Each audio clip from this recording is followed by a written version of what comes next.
राधे राधे दोस्तों, मैं राधा राजभर आज एक बहुत ही सुंदर लाचारी गीत आप सभी लोग के बीच में लेकर आई हूँ। तो आप लोग लास्ट तक जरूर बने रहिए और गीत कैसा लगा कमेंट बॉक्स में बताइए। अच्छा लगा तो वीडियो को लाइक कीजिए, चैनल को सब्सक्राइब कीजिए। सुना रही हूँ लाचारी गीत। पहिरे हम नग जड़ी साड़ी बालम घूंघट कैसे के काढ़ी। पहिरे हम नग जड़ी साड़ी बालम घूंघट कैसे के काढ़ी। सड़िया पहिने वन में गईनी जेवनावा। सड़िया पहिने वन में गईनी जेवनावा। जरी गए साड़ी के किनारी बालम घूंघट कैसे के काढ़ी। जरी गए साड़ी के किनारी बालम घूंघट कैसे के काढ़ी। पहिरे हम नग जड़ी साड़ी बालम घूंघट कैसे के काढ़ी।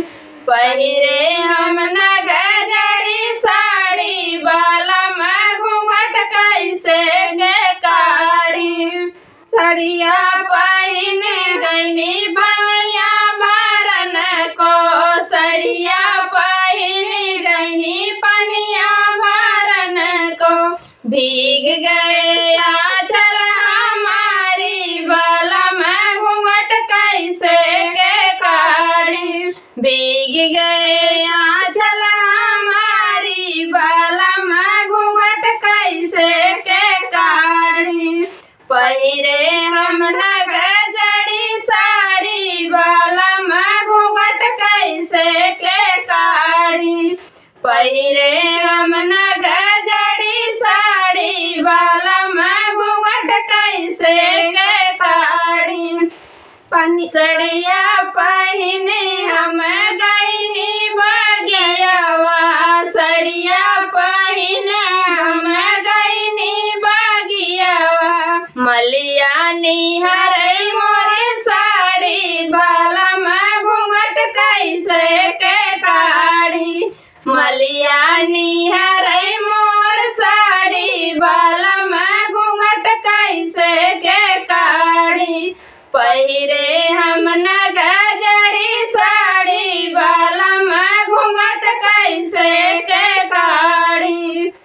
पहिरे हम नग जड़ी साड़ी बालम घूंघट कैसे के काढ़ी। सड़िया पहिने हम गईनी बजरिया। सड़िया पहिने हम गईनी बजरिया। पीछे पड़ गईला हमारे बालम घूंघट कैसे के काढ़ी।